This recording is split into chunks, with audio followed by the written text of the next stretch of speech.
अस्सलाम वालेकुम नाज़रीन, मेरा नाम है मोहम्मद अदनान खान और आप देख रहे हैं पेट्स लवर्स। नाज़रीन, जैसे कि आपको पता है कि मैंने बकरी घर पे खुद रखना शुरू की है और डे बाय डे मैं उस पे एक्सपेरिमेंट भी करता रहता हूँ। और जो खासकर घरों पे छतों पे रखने वाले दोस्त अहबाब हैं उनके लिए एक्सपेरिमेंट करके और जो प्रैक्टिकल मैं खुद सीखता हूँ मैं दोस्तों के साथ शेयर करता हूँ। तो आज की जो वीडियो है वो बहुत ज़्यादा इम्पोर्टेंट है, तो खासकर आपने वीडियो को ज़्यादा से ज़्यादा शेयर भी करना है और आपने इसको मुकम्मल भी देखना है ताकि जो गलती मैंने की है वो गलती आप लोग ना करें। गलती ये थी कि मेरी जैसे कि एक इंसान होता है ना, वो गाड़ी पूरी बड़ी स्मूथ चल रही होती है, सीधी चल रही होती है, तो ऐसे ही उसको जो है ना होता है कि यार ये गाड़ी इतनी स्मूथ चल क्यों रही है, तो जानबूझ के वो कच्चे में उतारता है और वो थोड़ी सी कटे कुटे मारता है। तो मैंने भी कुछ इसी तरह की हरकत की है और हरकत कह लें या एक एक्सपेरिमेंट कह लें। असल में मेरी बकरी जो है वो, जैसे कि आपको पता है कि महीना भी नहीं हुआ, अभी 21 दिन हुए हैं, आज 30 तारीख है तो 21 दिन हुए हैं उसने डिलीवर किया है। तो 9-10 को उसने डिलीवर किया था और आज जो है 30 तारीख है, तो उस हिसाब से तकरीबन 20-21 दिन बनते हैं। तो मुझे भी ये पता है कि महीना 1.5 महीना कम से कम बकरी ले लेती है। अगर आपकी खुराक अच्छी हो ना तो बकरी महीने में भी रिकवर कर जाती है, बाज़ औक़ात बकरियाँ 2-2 महीने भी ले जाती हैं, यानी कि कमज़ोर रहती हैं। तो मेरी बकरी भी ना खा पी सही रही थी, मेंगने भी सही कर रही थी, हाज़मा भी बड़ा फिट था और मेंगने भी ऐसे कर रही थी जैसे मोती गिरते हैं, यानी कि एक-एक दाना अलहदा मोती की तरह गिरता था मेंगनों का। तो हाज़मा यानी कि बिल्कुल फिट था उसका। तो बस मसला ये था कि थोड़ी-सी कमज़ोर थी और खा पी भी सही रही थी, यानी खाने में भी कोई मसला नहीं था, पानी भी सही पी रही थी, दूध भी अच्छा उतार रही थी। दूध में भी कोई मसला नहीं था, माशाल्लाह एक टाइम का दूध जो है वो 1.5 लीटर कर रही है और बच्चों को मैं ही पिला रहा हूँ सारा। सारा दूध बच्चे ही पी जाते हैं, मैं एक कतरा भी नहीं निकालता। तो दोनों बच्चों को मैं पिला देता हूँ, अपनी ज़मज़म और अजवा को। हुआ ये कि मेरे दो बड़े प्यारे दोस्त हैं, बड़ा अच्छा ताल्लुक है मेरा उनके साथ और बड़ी मोहब्बत है मेरी उनके साथ। तो ऐसे ही फ़ोन पे बातचीत करते हुए मशवरा मैंने उनसे कर लिया। मैं कि यार मेरी बकरी कमज़ोर बड़ी है। तो उन्होंने कहा नान भाई आपकी बकरी को अभी महीना भी नहीं हुआ तो ज़ाहिर है इतना तो टाइम लगेगी। मैं कहा हाँ यार ये तो है। तो उन्होंने कहा फिर भी आप ऐसा करें, एक सिरप मैं बता देता हूँ, आप सिरप लें और वो एक शीशी जो है ना आपने पिला देनी है रोज़ाना, रात को ना आपने 10 एमएल या 15 एमएल पिला देनी है। मैंने कहा ठीक है। अब मैंने वो सिरप लिया, मैं ले आया, ला के मैंने बकरी को दे दिया रात को। हस्बे मामूल जो मैं खुराक देता हूँ उसके बाद मैंने रात को जैसे उन्होंने बताया था मैंने दे दिया। देने के बाद सुबह मैं उठ के आया हूँ तो बकरी को वो जो सिरप था वो लड़ गया। लड़ ऐसे गया कि जब मैं आया हूँ तो सुबह उसका पेट फूला हुआ था बहुत ज़्यादा।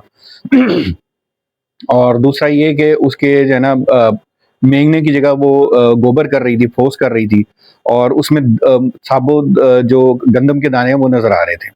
तो मैं समझ गया इसका स्टमक खराब हो गया, यानी कि हाज़मा इसका खराब हो गया है और इसको गैस हो गई है। और उस दवाई ने खुश्की भी बहुत ज़्यादा कर दी, यानी कि शाम को मैंने चेक किया तो शाम तक उसकी जिल्द पे हाथ फेरा तो बहुत ज़्यादा खुश्की भी आ गई। तो मैंने खैर मैंने देखा कि इसकी खुश्की मैंने इतनी जल्दी, यानी कि दवाई ने रिएक्ट किया है। तो बहरहाल मैंने उसका पेट फूला हुआ था, वो ये तो मुझे समझ आ गई इसको गैस हो गई है। तो मैंने जंतर लाया, जंतर ला के मैंने खैर जंतर डाला है। उसने सुबह जंतर को मुँह मारा है, अगले दिन हल्का-सा मुँह मारा और जाके साइड पे फिर खड़ी हो गई, यानी कि खाया नहीं उसने। ज़ाहिर है पेट खराब था, हज़मा खराब था, खाती कहाँ से? तो मैंने दोपहर तक उसको ऐसे ही छोड़ दिया, मैंने कुछ नहीं किया।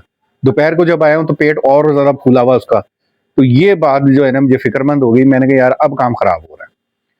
मैंने फौरी तौर पे 15 एमएल सरसों का तेल लिया, 15-20 एमएल और हाफ लीटर पानी की बोतल ली, उसमें थोड़ा-सा पानी लिया, आधा पानी लिया, उसमें तेल डाला, उसको अच्छी तरह शेक किया, शेक करके ब बकरी के मुँह को लगाया। उसके बाद 2 घंटे के लिए मैंने इसको घंटे डेढ़ के लिए छोड़ दिया।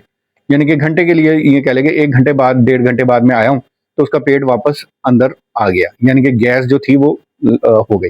आपको भी कभी ऐसा हो कि ब बकरी या बकरे को गैस हो गया है या पेट बहुत ज़्यादा फूल गया है, खा नहीं रहा लेकिन फूला हुआ है और हाज़मा खराब है, तो आपने यही करना है। हाज़मे नहीं, यानी कि पेट फूल जाए, गैस हो जाए, तो आपने सरसों का तेल और ये पानी जो है ना शेक करके पिला देना है। इंशाल्लाह उसका गैस का मामला जो है ना वो बिल्कुल 1 घंटे के अंदर इंशाल्लाह, बल्कि 1 घंटा बहुत ज़्यादा, आधे घंटे में हो जाता है। मैं घंटे बाद आया था लेकिन बकरी लेवल पे आ गई। बहरहाल ये इसका हाज़मा बड़ा ख़राब हो गया, उसने खाया भी नहीं, जंतर भी नहीं खाया। दोपहर को जब मैं वंड बना के डालता हूँ, मैंने वो भी वंड बना के डाला नमाज के बाद ज़ोहर के, तो वो भी उसने थोड़ा-सा मुँह मारा और जाके साइड पे खड़ी हो गई। मुझे समझ आ गई इसका पेट जो है ना बहुत ज़्यादा डिस्टर्ब हो चुका है, क्योंकि वो गोबर कर रही थी और बहुत ज़्यादा स्मेल थी और जल्द पे भी खुश्की आना शुरू हो गई। हाथ फेरा तो बाकायदा जल्द पे ना काफ़ी सफ़ेद सफ़ेद जैसे खुशकी आ जाती है, तो वो आ गई। तो मुझे समझ आ गई ये काम ना गड़बड़ हो गया। 12 रात को मैंने आया, सफाई हस्बे मामूल की और सफाई करके मैंने जंतर जो बचा-खुचा था वो हटा दिया और जो वंड पड़ा था वो पड़ा रहने दिया। रात को मैंने इसको कुछ भी नहीं डाला। मैं कहा रात को हल ये है कि इसको खाली पेट रखो। रात को मैंने इसको कुछ खाने को नहीं दिया, जो वंड में डालता था अलहदा वो भी नहीं डाला।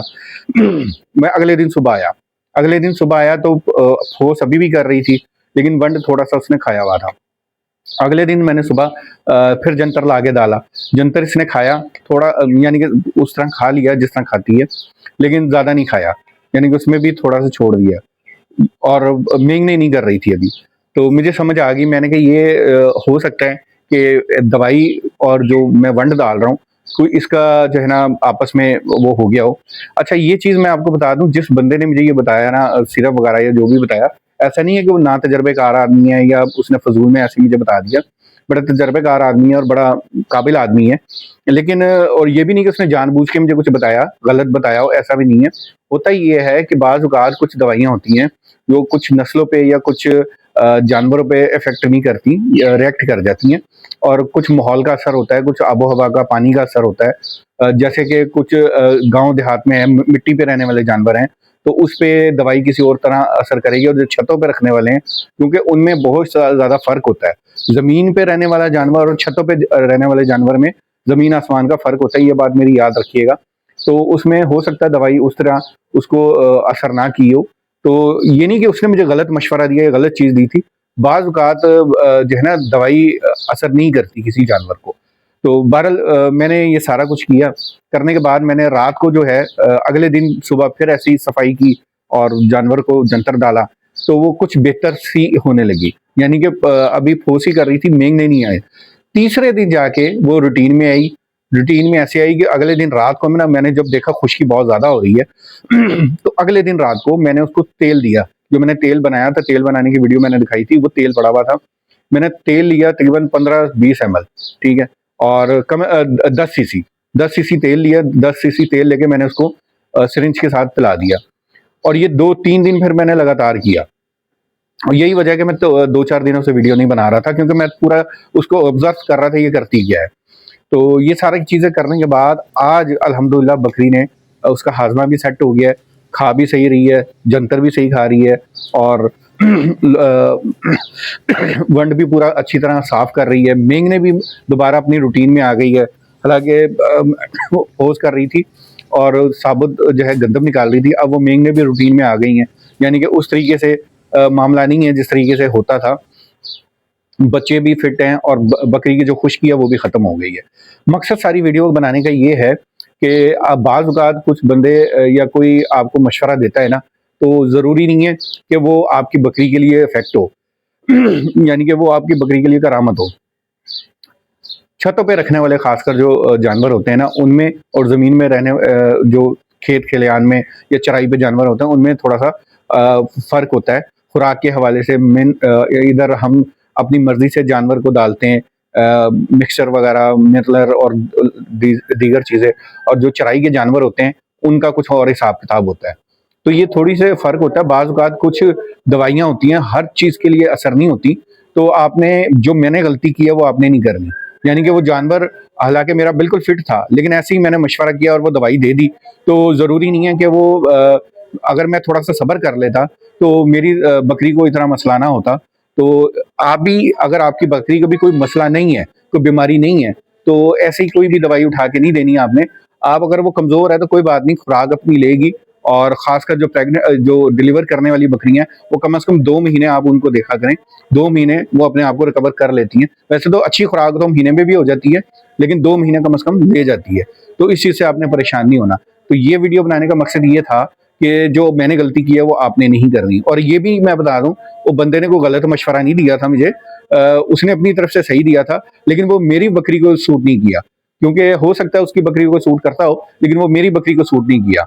तो बहरहाल अल्लाह ताला सबके जानो माल की हिफाज़त करे। अज़ानें शुरू हो गई हैं असर की। इजाज़त दीजिए, अगली वीडियो में फिर मिलते हैं। अल्लाह हाफ़िज़।